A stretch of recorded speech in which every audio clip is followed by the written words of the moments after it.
Il est incontestable que la faune et la flore de Méditerranée changent depuis quelques années.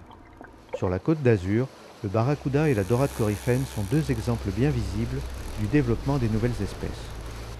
Les plongeurs, les chasseurs sous-marins et les pêcheurs ont été les premiers témoins de cette évolution.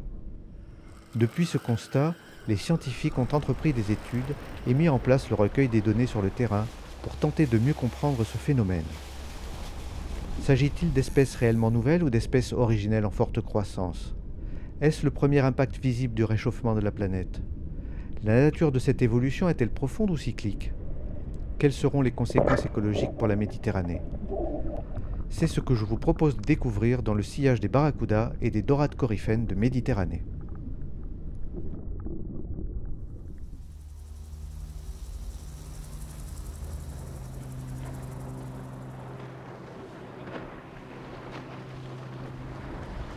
Mon premier rendez-vous sera avec Eric et Michel, deux chasseurs sous-marins basés à Cannes. Ils passent de nombreuses heures sous l'eau toute l'année et savent parfaitement où trouver des barracudas presque à coup sûr. Ah, la bouée. Là, on va se lester comme tout à enlever. l'heure. On va prendre un bon lest. On va pêcher dans 5-6 mètres. Tu as de lestage, toi, peut-être? Moi, je dois pas avoir loin de 10 kg. De quoi? De lestage. Là, il faudra qu'on soit pas du tout lesté. Voilà. Donc, je laisserai le baudrier dans le On bateau. force pas à la remontée. Exactement.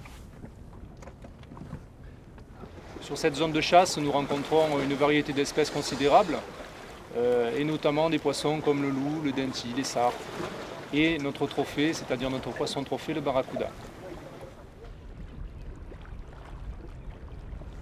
En ce qui concerne la taille et le poids des barracudas que nous rencontrons nous ici sur les îles de Lérins, on peut parler d'une fourchette entre 500 grammes et le maximum 8 kg. Voilà, nous en avons vu peut-être certains un peu plus gros, mais c'est une moyenne. 8 kg, c'est déjà un beau poisson. On ne peut pas parler d'une augmentation des gros barracudas. On va plutôt parler, nous, d'une augmentation de la taille moyenne, c'est-à-dire des 1 kg, on en trouve beaucoup plus qu'avant. Ils sont regroupés en bancs, ils se déplacent en bancs. Les gros individus sont plutôt solitaires, alors que la moyenne des barracudas qui font 1 kg sont regroupés en bancs. Alors des bancs qui peuvent aller jusqu'à 60-70 individus.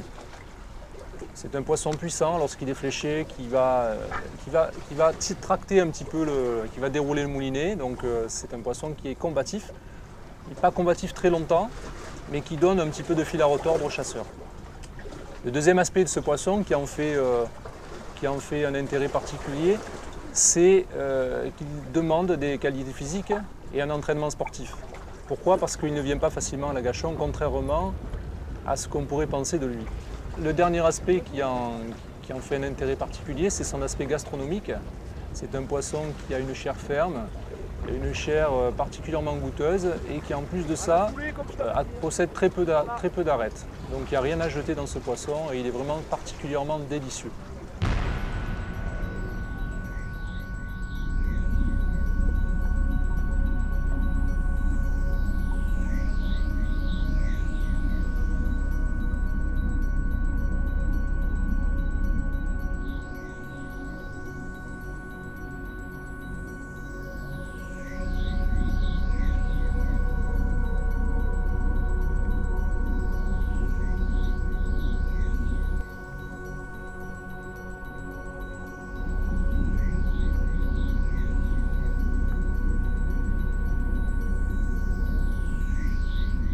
La dorade coryphène, poisson du large, ne fait pas encore partie des prises en chasse sous-marine sur la côte d'Azur. J'ai donc rendez-vous à Beaulieu, sur le bateau de Patrice, guide de pêche en mer, pour en savoir plus sur les techniques de pêche de ce poisson exotique. Allez, on va se préparer. Voilà, on va essayer d'aller prendre une dorade coryphène. Alors il y en a pas mal en ce moment au large et un petit peu à la côte.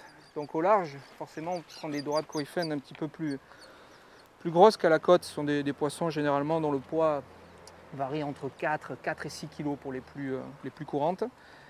Et on les pêche essentiellement avec ce type de leurre. Bon, il arrive parfois d'en faire des plus grosses, hein. Donc on a besoin de leurres de surface de ce type-là, qui ne nous empêcheront pas, ceci dit, de prendre du thon ou d'autres poissons, marlin blanc entre autres, spearfish. Voilà, c'est des leurres d'une vingtaine de centimètres à peu près qui restent en surface, qui ont la tête biseautée, qui zigzaguent pas mal. Plutôt des couleurs vives, les coryphènes adorent ça. Se rapprochent un petit peu d'ailleurs de leur couleur elles-mêmes, hein. Essentiellement des femelles, hein, 4-6 kg la plupart du temps, mais la plus grosse que j'ai prise faisait 14 kg. C'était un mâle.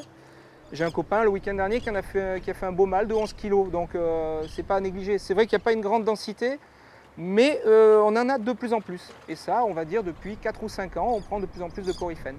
Vu que la dorade coryphène est un poisson de surface, donc on va éviter tout ce qui est poisson nageur, rapala, poisson à bavette, rapala, type rapala, storm, qui sera davantage ciblé sur le thon et les poissons plus pélagiques. Donc on reste sur ce type de leurre. Ça c'est pour la traîne hauturière qu'on va traîner à une vitesse moyenne de 7 à 9 nœuds. Une espèce peut être considérée comme exotique ou nouvelle quand elle est observée en dehors de son aire de répartition connue ou supposée. Or, le barracuda et la dorade coryphène ne semblent pas répondre à cette définition. Pour faire une mise au point sur cette notion d'espèce nouvelle, le mieux est encore de demander aux scientifiques. Alors il y a effectivement en Méditerranée de nombreuses espèces nouvelles. Les scientifiques ont quand même du mal à dire que ce sont uniquement des espèces tropicales. Dans certains cas, on peut effectivement avoir une idée de l'origine de l'espèce. On considère que ce sont des espèces réellement nouvelles qui viennent par exemple de la mer Rouge, qui sont rentrées en Méditerranée par le canal de Suez. Généralement, ces espèces sont restées cantonnées dans le bassin oriental de la Méditerranée pendant de très très nombreuses années. Et ce n'est que très très récemment, je dirais les 2-3 dernières années, que ces espèces ont commencé à passer dans le bassin occidental. Ces espèces qui proviennent de la mer Rouge, c'est véritablement là des espèces tropicales. On parle essentiellement des poissons. Des poissons simplement parce que c'est ce que voient les pêcheurs, les plongeurs, les apnéistes. En Méditerranée orientale, il y a à peu près presque une centaine d'espèces qui viennent comme ça de la mer Rouge. Quelques-unes, comme par exemple les poissons lapins, sont devenues extrêmement abondantes. 70% des poissons que l'on peut voir au Liban sont des poissons lapins. Et d'ailleurs, c'est ce poisson lapin qui a été pêché à côté de Marseille l'année dernière. Donc vraiment, ces espèces arrivent. Toujours dans ces espèces qu'on peut véritablement qualifier de tropicales, il y a toutes celles qui viennent de l'Atlantique tropical, mais qui elles sont rentrées par Gibraltar. Mais il y a beaucoup d'autres espèces que les apnéistes, les plongeurs ou les pêcheurs, professionnels ou amateurs, commencent à voir de façon de plus en plus abondante, ou voire même pour eux, souvent ce sont des espèces qu'ils considèrent comme nouvelles. Et pour nous, au niveau du monde scientifique, eh bien, ces espèces sont des espèces typiquement méditerranéennes. Le grand barracuda peut faire partie de ces espèces. Mais très souvent, eh bien, dans toutes ces espèces dites nouvelles que l'on voit, qui ne sont pas tropicales, eh bien, on ne connaît pas, on n'est pas capable de proposer une explication pourquoi ces espèces sont là.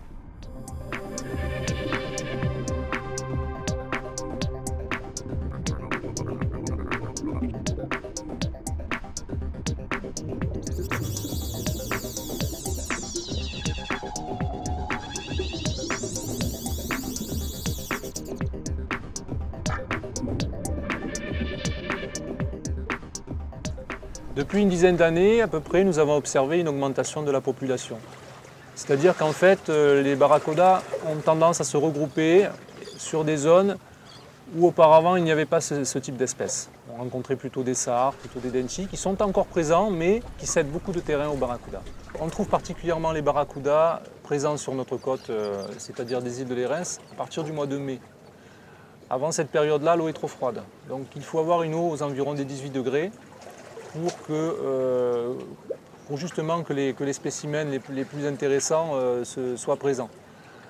On peut en trouver l'hiver, ça arrive, mais surtout dans les estuaires.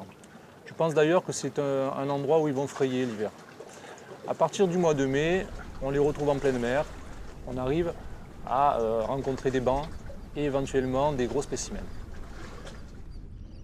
On entend parler du grand barracuda, de la petite bécune. S'agit-il du même poisson? Pourrait-il y avoir plusieurs espèces de barracuda sur nos côtes? Que dit le spécialiste? Ces deux barracudas, il y a Sphyrena sphyrena qui est, je dirais, l'espèce la plus communément observée depuis très longtemps en Méditerranée. Et maintenant, quand les plongeurs parlent de barracuda, quand ils voient des grands barracudas, des grandes concentrations, c'est une autre espèce, Sphyrena viridensis, qui est observée depuis un peu moins longtemps. Alors le premier Sphyrena sphyrena est signalé dans les inventaires de poissons depuis au moins le 19e siècle. Mais c'était des individus de petite taille. L'espèce donc Sphyrena sphyrena, ce n'est pas du tout le grand qu'on voit actuellement, que les plongeurs voient.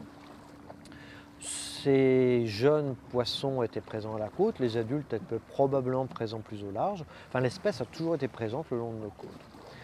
L'autre espèce donc, qui est vue maintenant par les plongeurs, Sphyrena viridensis, a toujours été présent en Méditerranée. C'est une espèce qui est très abondante dans l'Atlantique tropicale. Et progressivement, probablement avec le réchauffement des eaux, eh bien, cette espèce est devenue de plus en plus abondante sur le bassin occidental. Non seulement il y avait le réchauffement, mais également le fait que la qualité des eaux s'améliore, qu'il y ait de plus en plus de poissons de proie à consommer, parce que c'est un prédateur, eh bien, cette espèce est devenue abondante. Et maintenant, les grands spots de plongée attirent les plongeurs avec cette image publicitaire. Il y a des grands bancs de barracuda, c'est vraiment quelque chose que les plongeurs viennent voir maintenant. Le plongeur loisir sur la Côte d'Azur est à un poste d'observation idéal car il plonge quasiment toute l'année sur les mêmes spots. Ces observations sont donc précieuses pour retracer l'historique des changements intervenus. En embarquant à bord du bateau de plongée, je vais pouvoir recueillir les témoignages des plongeurs professionnels. Ils ont bien connu l'époque où l'on ne parlait pas encore de ces espèces venues d'ailleurs. En ce qui concerne le barracuda, les rares plongeurs qu'il avait croisés en faisaient le portrait d'un prédateur potentiellement dangereux pour l'homme. C'est dire. Cette époque n'est pas si lointaine, comme nous le rappellent ces plongeurs expérimentés. Alors, nos premières plongées, elles remontent aux alentours de 1975 et on plonge essentiellement sur un secteur qui est compris entre Saint-Raphaël et Nice. Alors, le côté qu'on connaît le mieux, ça reste quand même le secteur des îles de Lérins, la baie de Golfe-Juan, le secteur du Cap d'Antibes. Savoir qu'on a fait quand même un certain nombre de plongées sur ce secteur. Grosso modo, ça tournerait autour de 6000 plongées. Alors, de mémoire, des barracudas, à cette époque-là, on n'en voyait quasiment pas. Ça restait quelque chose de très très rare et je ne me souviens pas d'en avoir vu pendant ces années. Lorsqu'on avait la chance d'en voir un, c'était un barracuda qui pouvait approcher les 50 cm. Ah oui, ça restait une rencontre exceptionnelle. En règle générale, lorsqu'on avait la chance de les rencontrer, on les rencontrait plutôt de manière isolée. Alors que maintenant, les choses ont énormément changé. Alors, à l'époque, la rencontre d'un barracuda restant quand même quelque chose d'exceptionnel, on ne peut pas dire qu'il y avait vraiment une saison privilégiée. De mémoire, je ne me souviens pas qu'il y ait un moment plus privilégié qu'un autre pour faire ce genre de rencontre. On peut dire actuellement que c'est très rare de ne pas rencontrer un barracuda à chaque plongée. D'ailleurs, on verra lorsque les plongeurs vont sortir, c'est fort possible qu'ils en aient rencontré aujourd'hui encore. Vous avez vu des trucs sympas? Alors, on a vu quelques verrous, un barracuda en plein eau, balader au milieu de la bande Sar. Bon, Richard, tu as quoi comme paramètre? 43,50, 2 à 6, 18 à 3. Ok. Et au niveau faune, qu'est-ce que tu as vu de sympa? Barracuda. Il était sympa ce barracuda, bon, il n'était pas particulièrement agressif, il se baladait tranquillement, il n'avait pas particulièrement peur du plongeur. Non. Oui, j'ai l'impression qu'il fait pas attention à nous en fait. Ouais. Il continue sa route. Il vit sa vie tranquillement dans l'eau. Ouais. Une dizaine de barracudas, des deltis, des murènes et des gorgones. Et les barracudas, ils faisaient quelle taille? Comme ceci. Il y en avait une dizaine. On peut dire que la rencontre d'un barracuda sous l'eau n'est plus quelque chose d'exceptionnel. On en rencontre toujours des solitaires, bien entendu, d'une taille un petit peu supérieure à celle qu'on rencontrait il y a fort longtemps. Par contre, il n'est pas rare de rencontrer de nombreux barracudas, cette fois-ci en banc. Et ça, c'est quelque chose qui est nouveau pour nous. Le barracuda, c'est plutôt un poisson de plein eau.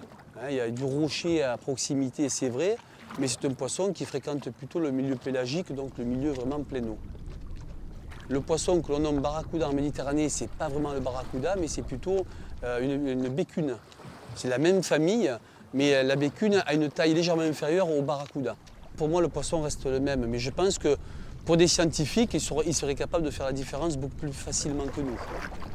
Alors, le barracuda étant au départ un poisson de mer chaude, il est évident que pour nous, les rencontres sont plus fréquentes à la saison estivale qu'à la saison hivernale. C'est ce qui laisserait supposer que peut-être ce poisson se déplace en fonction des saisons et préfère partir sur des secteurs où l'eau est plus chaude, peut-être les côtes africaines. Ça pourrait provenir de la qualité des eaux, ça pourrait venir peut-être de l'abondance de la faune et la flore. Il faut quand même savoir que depuis quelque temps, par rapport à ce qu'on peut observer, moi je trouve que la faune est beaucoup plus riche. Donc peut-être que la présence de nourriture favorise aussi la présence de ces prédateurs. Il ne faut pas oublier que le barracuda fait partie des prédateurs quand même. Donc ces deux espèces de barracuda sont des prédateurs. Donc ils vont se nourrir essentiellement de poissons, en très très grande majorité de poissons. Surtout si on pense aux individus de grande taille, là c'est vraiment une nourriture exclusivement poisson. On peut penser par exemple aux castagnols, aux oblades, etc., à ces petits poissons planctonophages qui sont en pleine eau. On appelle ça nous la mange. Ce sont des petits poissons qui se déplacent en banc. On s'en aperçoit très bien quand on le voit arriver sur nous et qu'il ne nous calcule pas, dans le sens où il va chasser ces petits poissons, il va avancer très très rapidement, se bloquer, comme un arrêt sur image en vidéo, et se nourrir de ces petits poissons. Ils sont souvent en surface, ces petits poissons. Voilà pourquoi on le trouve très souvent au-dessus de notre tête, alors qu'on l'attend en contrebas ou alors sur le côté droit ou le côté gauche. Il faut regarder partout.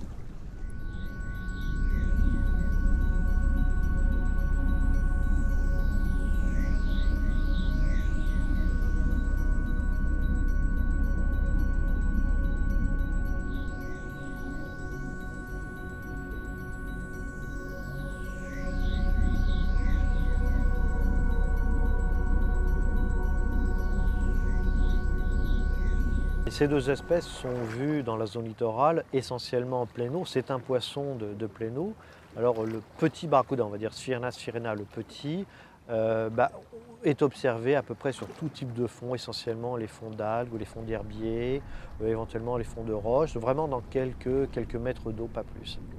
Le grand barracuda, de par sa taille, est présent plutôt sur des milieux assez ouverts, le long de tombants, et vraiment forme des grands bancs de quelques centaines ou plus d'individus en pleine eau.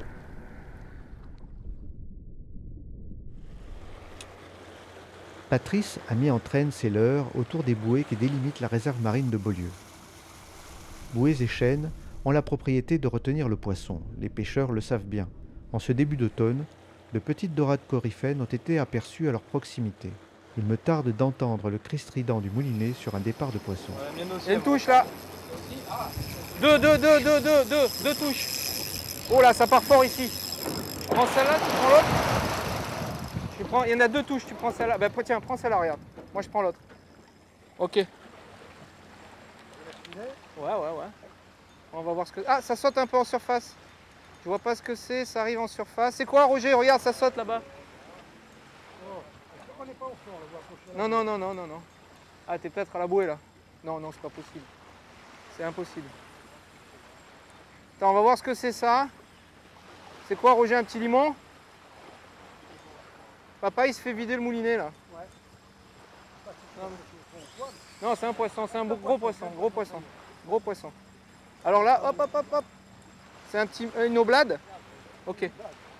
Oh, regarde, une petite blade, c'est marrant ça à pêcher, regarde. Hop. Ça aussi, c'est des... Là par contre, là-bas on est sur un gros poisson là-bas. Et ben voilà. Bye bye ma belle. Attends. Mets un petit peu de frein. Arrête. Voilà. Ça c'est déjà plus intéressant comme poisson. Ouais, ça c'est un beau poisson. Waouh. Nice fish, hein? Qu'est-ce que c'est ci? C'est le fond ou quoi? Il était sûr que j'ai pas pris le fond, il m'a dit ah mon Max, j'avais pas touché des vidéos là. T'as pris la bouée là-bas, moi. Bouge pas, t'occupe pas, continue à faire ton truc. Voilà, impec.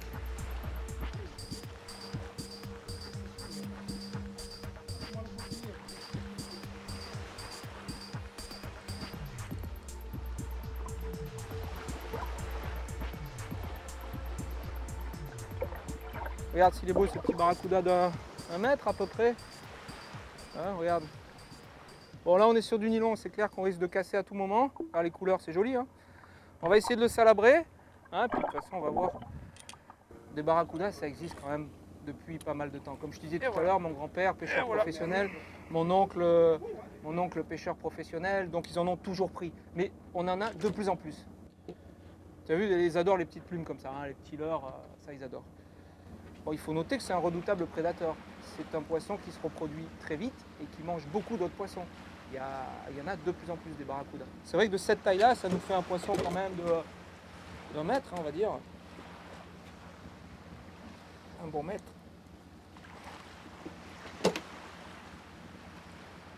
On va éviter de se faire... Regarde. Tu vois, c'est un poisson quand même sympa. Pour notre région, ça reste un poisson assez peu usuel, quoi. Et ça fait partie de ces nouvelles espèces qu'on trouve de plus en plus chez nous, quoi. Hein? Vous voulez manger ou quoi? On le bouffe? On le relâche? On relâche. Allez. Et on va essayer de relâcher ça. Il est magnifique, on va lui rendre la liberté. Tiens. On y va? Vas-y mon petit, accélère. Allez, c'est parti. Oh, superbe. Bravo. Le barracuda n'a pas une très grande valeur commerciale. C'est pas un poisson qui est très connu. C'est pourtant un poisson qui qui a une chair assez bonne, mais c'est pas un poisson qui est très connu. Et on le vend difficilement malgré tout. Pour savoir comment le consommateur accueillait ce poisson exotique, je suis passé sur le marché aux poissons de Cannes. Nous sommes au début de l'été, le poisson est abondant sur les étals, mais à première vue, le barracuda n'occupe pas une place importante. Pour quelle raison? Je vais peut-être bien arriver à le trouver. Voilà. Voilà ce que nous appelons le barracuda. Tout frais qui vient d'arriver. Alors le barracuda peut être nommé aussi brochet de mer ou balaou en patois. Le barracuda est un poisson assez méconnu. Donc on le fait connaître aux clients, disons, on leur fait comprendre que c'est une chair qui est quand même qui est très blanche, assez ferme et qui ressemble un peu comme le colin. Je décide de faire un tour sur le port de Cannes dans le but d'interroger un professionnel de la petite pêche côtière. Il pourra peut-être m'en dire plus sur les mœurs de cette espèce encore peu connue du grand public. Là en ce moment il y a pas mal de barracudas parce qu'ils se rassemblent sur des pointes, sur des petits secs et ils frayent en fait, ils se rassemblent tous et c'est un poisson qui nage quasiment qu'entre deux eaux. Hein. Ils sont par 7, 8, 10, voire même 50. Une fois j'ai vu des bandes de 200 poissons impressionnants. Et là c'est la période du frais, la période où elles frayent en fait. On va dire que ça se passe du début juin, mi-juin, jusqu'à fin, voire mi-juillet. Alors pour la pêche spécialement au barracuda, on va dire que on ne le cherche pas ce poisson. C'est un poisson qu'on va attraper un peu par la chance, on va dire. Parce que il n'y a pas un filet spécialement pour ce poisson-là. Les gens sont un peu surpris même d'ailleurs de voir des barracudas ici sur cette zone ici. Et en fait, ils ne le connaissent pas réellement. Donc on est obligé de faire un peu le forcing sur la vente de ce poisson. Il n'y a que les connaisseurs qui savent un peu que c'est bon, c'est une bonne chair. Ça ressemble un peu au loup, ça ressemble un peu à l'ombrine, on va dire. Un peu un peu une chair ferme, on va dire. Je pense pas que ce soit dû au réchauffement des eaux, le barracuda. Parce qu'en fait, l'hiver, il y en a beaucoup plus, on dirait. Et donc l'eau est à entre 10 et 12 degrés. Et je pense pas que ça joue avec la température de l'eau. Parce que la température de l'eau, on va dire que c'est toujours la même. Elle a pas trop, pour nous, elle n'a pas trop bougé, on va dire. Et on dirait même qu'elle se rafraîchit ici. On sait que le réchauffement actuel des eaux est une réalité. Donc ça a entraîné effectivement une modification de la répartition de certaines espèces. On peut avoir également des remontées depuis les eaux profondes vers les eaux de surface. Peut être lié à la température, peut être lié à une modification de la turbidité des eaux. On peut avoir également une pression d'observation qui est plus importante qu'avant. Alors, dans certains cas, le fait d'avoir plus de personnes fréquentant le milieu marin, on a beaucoup plus de plongeurs plaisanciers, on a beaucoup plus d'apnéistes qu'il pouvait y avoir il y a une dizaine, une vingtaine d'années. Et bien toutes ces personnes, tous ces yeux finalement sous l'eau permettent effectivement de rapporter de nombreuses observations qui avant n'étaient simplement pas rapportées.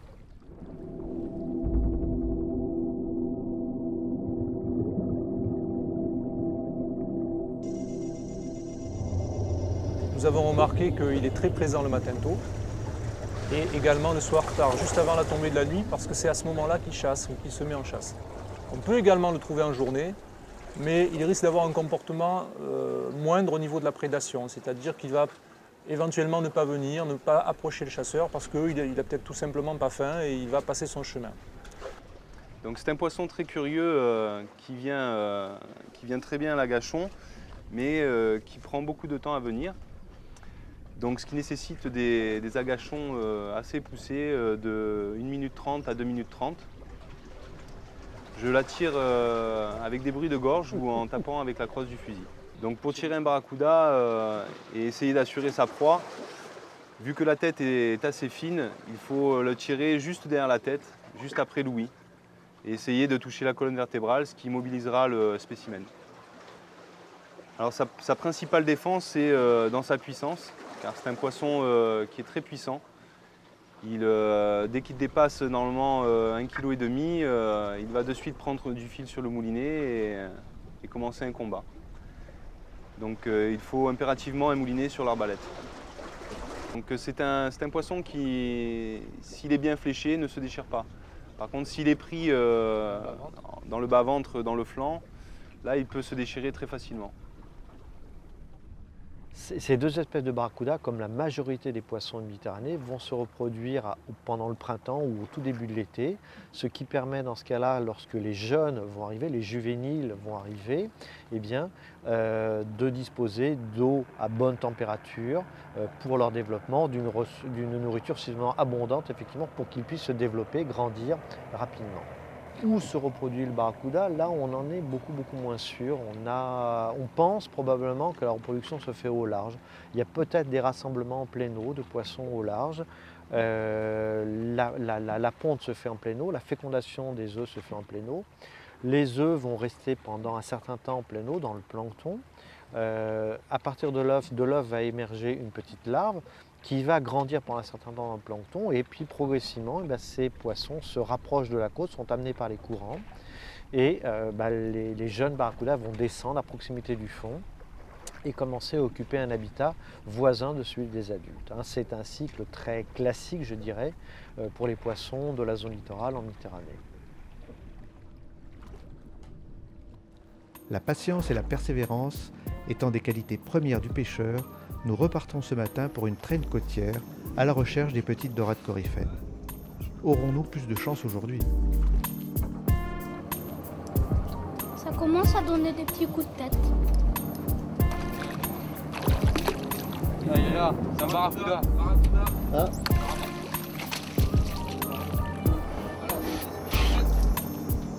Et le bête. On va le relâcher avec Adrien.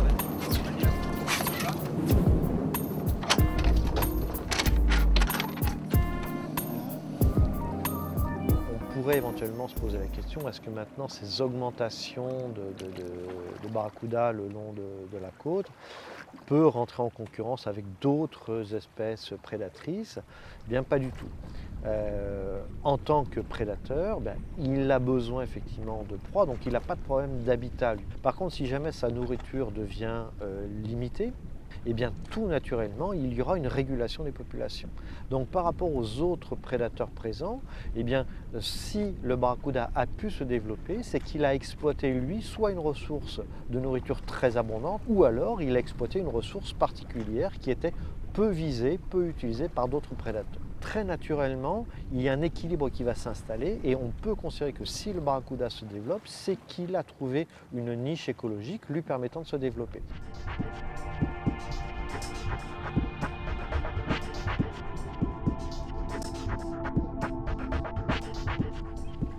Effectivement, ces prédateurs ont besoin d'avoir une ressource abondante pour pouvoir vivre, pour pouvoir réaliser un cycle complet biologique, c'est-à-dire qui comprend la reproduction, c'est le plus important, la reproduction et la survie des individus reproducteurs. Et les comptages qu'on réalise, que ce soit sur les espèces prédatrices ou sur des espèces qui peuvent se trouver être des proies à un moment donné, montrent qu'on est toujours en phase d'augmentation.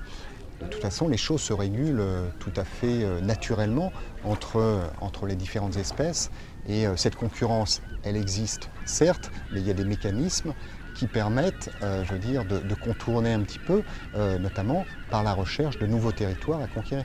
Et c'est là où on prend tout à fait conscience de l'intérêt d'une réserve, c'est que ça va permettre justement, par cette charge importante de poissons, de prédateurs, d'individus, quand il y a un peu, je veux dire, surcharge, entre guillemets, si ça existe, c'est encore pas prouvé à Port-Cros, il va y avoir de toute façon recherche de nouveaux territoires, et ça, y compris sur des zones qui ne bénéficient pas d'une protection.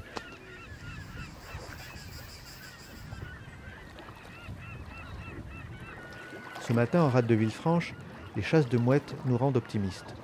Les coryphènes circulent au bord et quelques prises ont été faites les jours précédents. Nous avons toutes nos chances aujourd'hui. Tu les as vues autour du coffre là? Elles sont là sous vous là? Toujours là? Elles sont pas là mais elles sont placées de fond. Vraisemblablement, il y a toujours eu des petites, en tout cas depuis pas mal d'années. Il y en a en Tunisie, il y en a à Malte, il y en a à Chypre, des petites coryphènes. Chez nous, il n'y en avait pas. Il n'y en avait pas et on va dire que même ces petites coryphènes, elles sont arrivées il y a 4 ou 5 ans, pas avant. Moi, mon grand-père, qui était un pêcheur professionnel, n'a jamais pris de dorade coryphène dans ses filets. Alors que maintenant, les pêcheurs du coin prennent fréquemment des petites dorades coryphènes. C'est quelque chose qui est devenu assez courant. Plutôt en fin de saison, au mois d'août, septembre, octobre. Ça ressemble un petit peu à un passage de juvénile. On sent que c'est des poissons qui sont nés en Méditerranée en tout cas. Si le poisson est bien là, malgré tous nos efforts et notre bonne volonté, nous n'avons pas encore croisé son chemin. J'apprends que le spécialiste de la dorade coryphène est de passage à Nice. Voilà l'occasion rêvée pour en apprendre davantage sur ce poisson dont on parle beaucoup, mais que l'on voit peu. Alors on a des traces de son existence en zone tropicale bien sûr, mais en Méditerranée ça remonte à très loin puisque avec les Romains qui la pêchaient déjà autour de DCP plusieurs siècles avant Jésus-Christ, c'était déjà une pêcherie connue, donc principalement dans le sud de la Méditerranée.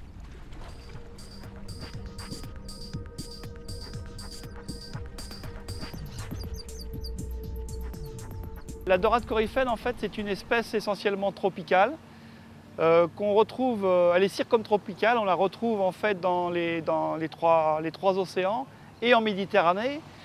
La limite de sa distribution en fait, se situe autour de l'isotherme des 18-20 degrés. Il existe deux espèces de dorade coryphène.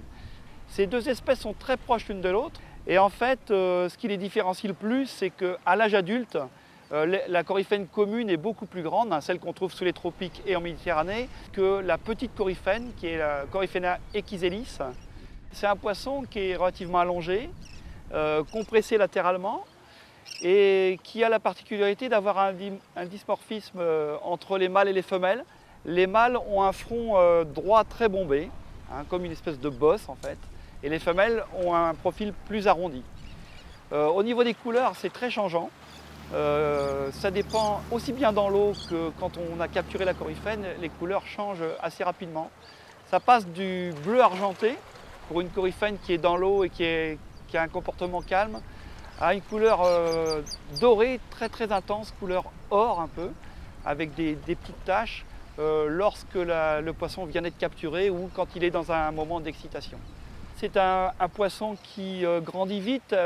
Sa taille moyenne, on va dire, la taille moyenne à l'âge adulte, c'est aux environs de 1 mètre. On est en limite de répartition de l'espèce, qui fait qu'on pêche la coryphène en Méditerranée avant même souvent qu'elle se soit reproduite. C'est une pêcherie saisonnière de petits individus qui ont à peine 6 mois en fait.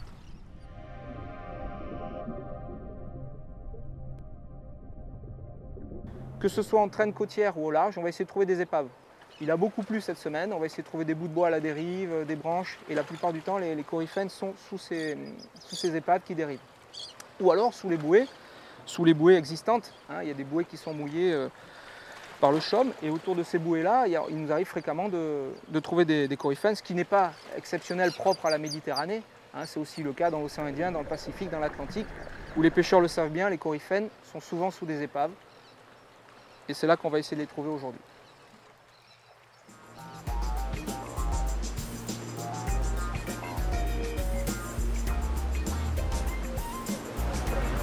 Il y a quelques chasses de thon par là. On va essayer de s'approcher un peu. C'est un peu dispersé pour l'instant. On va voir. Qu'à leur dire. Ok, donc on se m'entraîne. Quand ça remonte compact, on vient devant, on relance, ok? Ok, super. On va passer là au milieu. Ouais, mais il faut remonter les lignes derrière, les gars. Hein. Tu l'as toujours, tu l'as plus? Impec.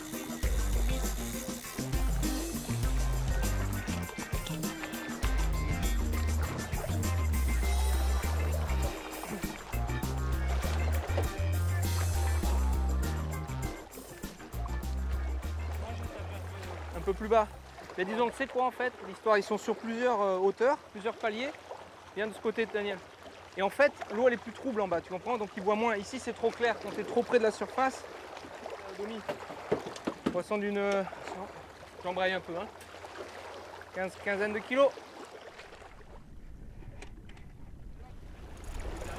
Non, non, soulève pas trop, qu'il passe pas dans les hélices. Baisse ta canne, baisse ta canne, baisse ta canne. Je vais toucher le... Voilà. On va le faire au petit crochet proprement, on va essayer de ne pas l'abîmer. Ouais, tu peux m'amener le bas de ligne ici. Attention, attention. Baisse ta canne. Ouais, c'est un beau poisson. Ouais. Ouais, c'est nickel ça, regarde. On voit bien le leurre, là, le petit vortex. Voilà, toi, on va essayer de le prendre juste par la bouche sans l'abîmer, là, tu vois, par le bord ici. Voilà, ça c'est nickel. Non, ça va. Impeccable. Beau poisson, les gars. Prends l'extracteur, s'il te plaît, Adrien.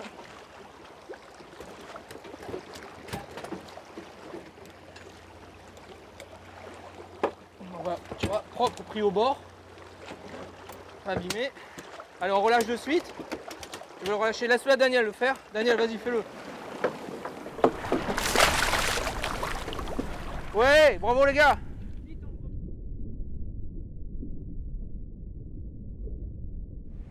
La traîne hauturière à quelques milles des côtes nous offrira peut-être la chance de capturer la dorade coryphène. Nous traversons une zone où de nombreux anchois suivent le courant, poursuivis par des bancs de petits thons rouges. Tu vas à gauche, il y en a à droite, tu vas à droite, il y en a à gauche, il y en a là-bas, là-bas, là-bas.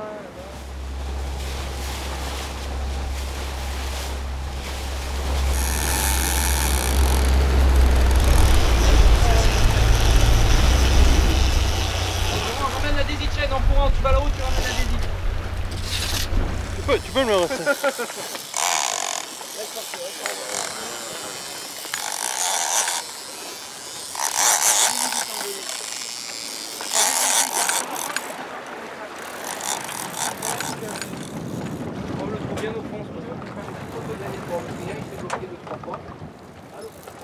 Vu le comportement, si tu veux le comportement plongeant, tu vois, la canne, le poisson est très bas, c'est plus un comportement de thon, tu vois.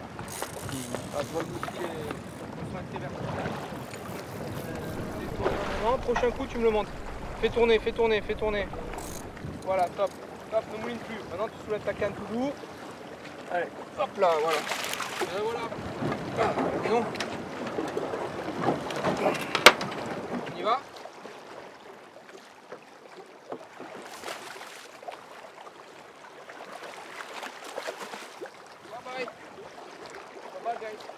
Super les gars. Calme. Impeccable. Bon, prochain coup, c'est une dorade. Hein.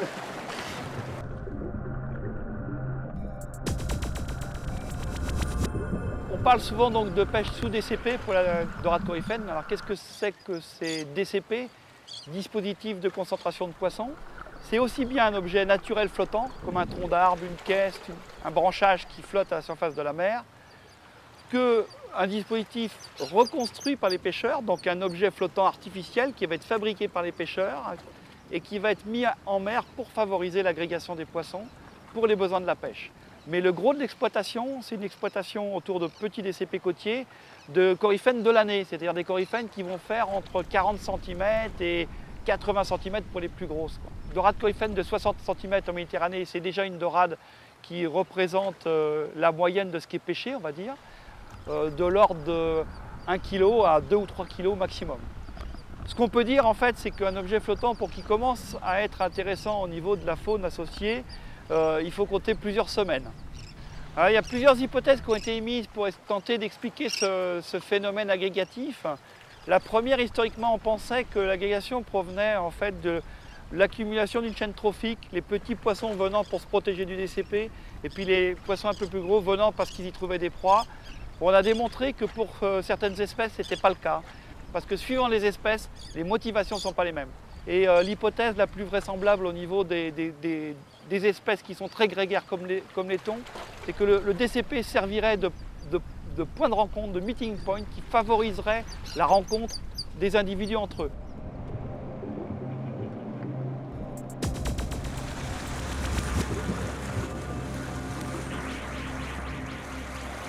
On va mettre en pêche ici, on vient juste de sortir du port, mais c'est pas rare de trouver des petites dorades dans l'entrée du port, très près de la côte, hein, donc pourquoi pas. On y va. Alors je vais en mettre 4. 4 petits leurres de surface. Les 2 extérieures les plus longues, sur une quarantaine de mètres à peu près. Et les 2 au centre un petit peu plus courts, entre 25 et 30 mètres. On va voir ce que ça donne à ce moment-là. Et là je vais faire le tour, donc là on sort du port, on met en pêche ici, je vais faire le tour, il y a 2 bouées un petit peu plus loin. On va les contourner parce que souvent les petites coryphènes sont autour. Elles viennent manger les petites concrétions qui sont sous les petits coquillages qui sont sous les bouées. Il y a toute une chaîne alimentaire là-dessous. Donc on va essayer ça. Voilà. Vous voyez la bouée qui est là, souvent on en trouve autour de ces bouées-là. Il y a plusieurs bouées au large où on va aller tout à l'heure pour faire la grande traîne.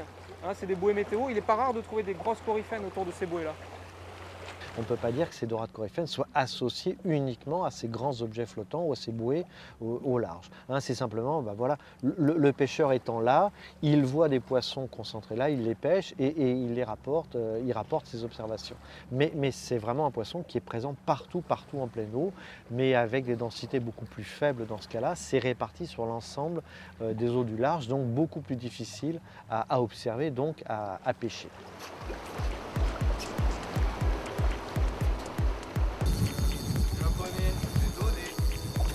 Je me fais vider le Voilà, là tu laisses partir, tranquille. Laisse filer, non, tu fais pas ton fil. Voilà. Oh, c'est peut-être pas la vie, hein, c'est calme. Voilà. Ouais. Génial, regarde. Là t'as une lézard, le tour du top, hein. C'est pas possible. Non, je pense que c'est des bonites, mais un peu grosses, non? Ouais. Ah ouais. La mienne aussi, elle me reprend. Toi aussi? Ah, c'est celle de Pélamide.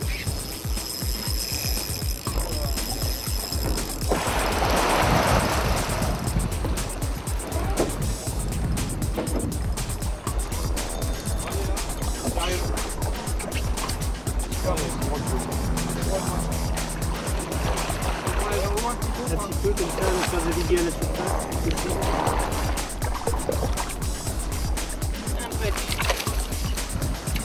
Ah, tu vois, elles sont plus grosses, c'est pour ça que c'est ça. Plus nerveuse. Quand il y a la boule comme ça, tu vois, forcément les anchois se regroupent par système de défense. Et tu as tous les pélagiques, tous les prédateurs qui tournent autour pour les chasser. Et là, tu as vu, on est passé sur la boule, elle était à l'avant du bateau, dès qu'on est passé dessus, les cannes sont parties derrière. Ça va Maxime, ça se passe bien? Ouais, elle est là.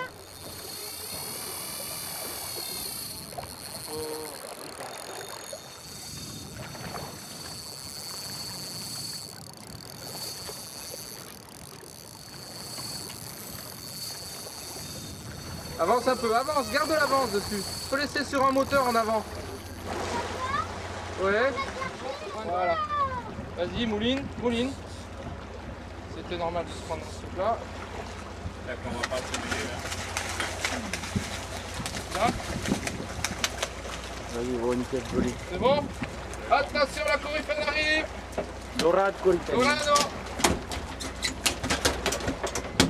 Ouais, superbe. Quand une coryphène est agrégée à un DCP, elle reste très très près du dispositif. Contrairement à d'autres espèces comme les thons qui vont aller chercher des proies dans la journée à plusieurs milles et revenir le soir ou revenir en début de matinée, la coryphène, elle, reste 95% de son temps à moins de 400 mètres du DCP. On s'est aperçu que la durée moyenne d'agrégation était de l'ordre de quelques jours, 3 à 4 jours, mais qu'il pouvait y avoir des conditions dans lesquelles les coryphènes restent agrégées plusieurs semaines autour du même DCP. On a pu démontrer que la dorade coryphène utilisait le DCP comme un garde-manger. En fait, elle va se nourrir de proies non agrégées tant qu'elle le peut, par exemple des poissons volants qui passent à proximité et qui ne s'agrègent pas au DCP. Et puis lorsque les proies environnantes, ses proies préférées vont devenir de plus en plus rares, elle va se rabattre sur des petits poissons qui sont agrégés autour du DCP et avec lesquels elle vivait en bonne entente jusque-là. Parti. Hop. On vient d'avoir une touche là, je sais pas ce que c'est. On va défaire ça, on va voir ce que c'est. Voilà. Je sais pas si c'est une coryphène, j'ai pas vu l'attaque. Voilà, ça part bien. Hein.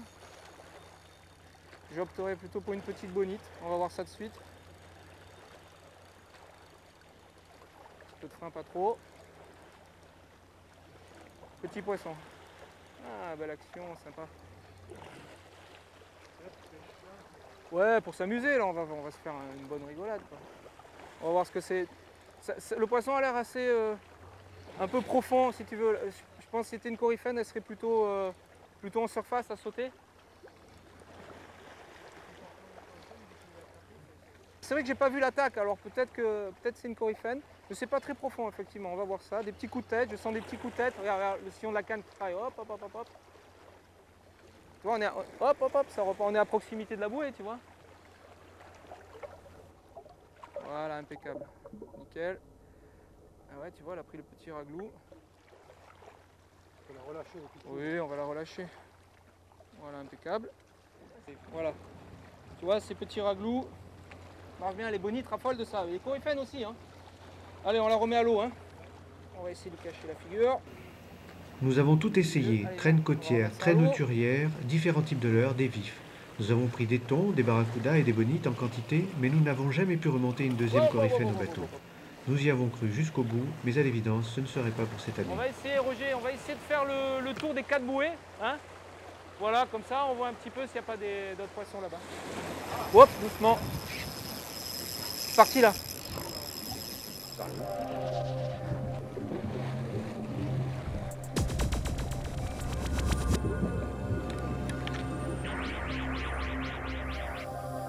En Méditerranée, la prise de coryphène est plus aléatoire qu'on ne le croit. En revanche, sous les tropiques, où sa densité est bien plus importante, elle fait même l'objet d'une pêche sous DCP. La multiplication de ces DCP pourrait avoir un impact à moyen terme sur les populations de dorades coryphènes si l'on n'y prend pas garde. La multiplication des DCP artificiels, on va dire, mis en œuvre pour les besoins de la pêche, peut évidemment avoir des conséquences sur l'état des stocks. Ça, c'est une question importante. Alors, il faut voir de quel DCP on parle. Dans le cas des DCP ancrés, pour les petites pêches côtières, les pêches de proximité, on a affaire à un outil de gestion et de développement de la pêche qui est efficace et utile. Et puis le deuxième type de risque qui peut être induit par l'utilisation massive de DCP tout autour de la planète, c'est ce qu'on appelle le piège écologique. C'est la tendance qu'auraient ces objets à piéger des poissons qui, par leur comportement, vont venir autour de ces DCP et vont se laisser emmener dans des zones qui ne seront pas forcément favorables à leur développement. Ça, c'est un deuxième type de risque sur lequel les scientifiques travaillent actuellement, l'évaluation de cette notion de piège écologique.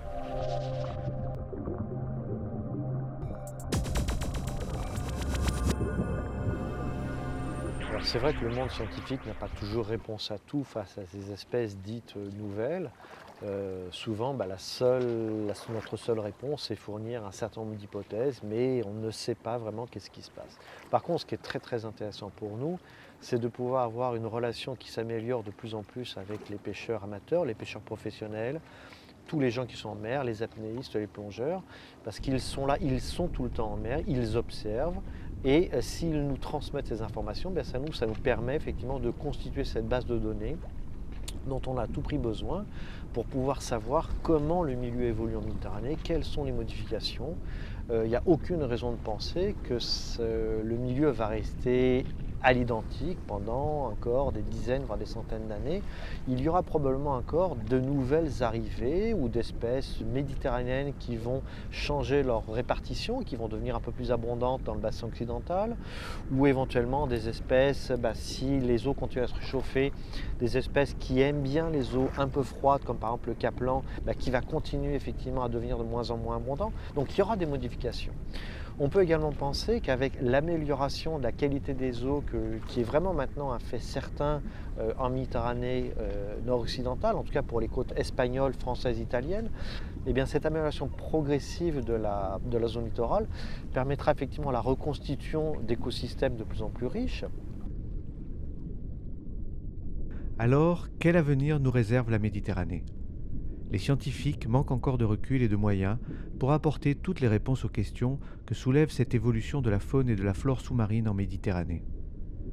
L'aspect positif de ce constat, sur lequel le milieu scientifique semble d'accord, c'est que la présence de ces grands prédateurs dans le bassin occidental méditerranéen est un signe de qualité du milieu.